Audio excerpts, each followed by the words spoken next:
রাজশাহী বোর্ডে বলছে যে সেকেন্ড দোলকের কার্যকর দৈর্ঘ্য নির্ণয় করতে বলছে।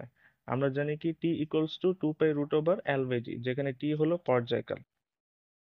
এখন আমাদের এল এর মান নির্ণয় করতে বলছে, তো এক পাশে এল রেখে বাকি সবগুলো ডান পাশে পাঠিয়ে দিলে এরকম আসে। তাহলে আমরা জানি কি সেকেন্ড দোলকের পর্যায়কাল 2, তাহলে আমরা জাস্ট মানগুলো বসে দিলে 0.994 মিটার।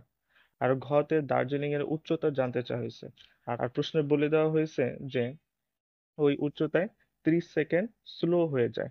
তাহলে আমাদের প্রথম কাজই হবে যে ওই উচ্চতায় সেকেন্ড দোলকের পর্যায়কাল কত।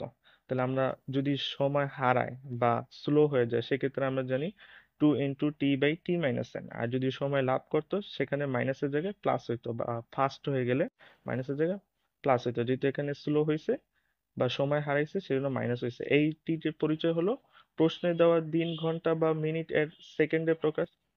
আর এখানে এন হলো ওই উক্ত সময় হারানোর সময় সেকেন্ড। এখানে প্রশ্ন বলা দেওয়া হয়েছে যে একদিনে 30 সেকেন্ড স্লো হয়ে যায়, মানে এখানে টিটা কি একদিন। তাহলে একদিনকে আমাদের কিতে প্রকাশ করতে হবে সেকেন্ডে। আর ওই বলা দেওয়া হয়েছে ওই যে একদিনে 30 সেকেন্ড সময় হারায়, তাহলে এন এর জায়গায় 30 হয়ে যাবে। তো এটাকে হিসাব করলে হয় পর্যায়কাল এত।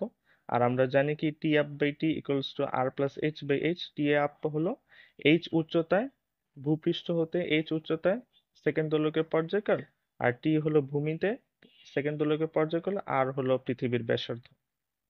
তাহলে ক্যালকুলেশন করে এভাবে মান ইনপুট করলে আসে 2220.8 মিটার।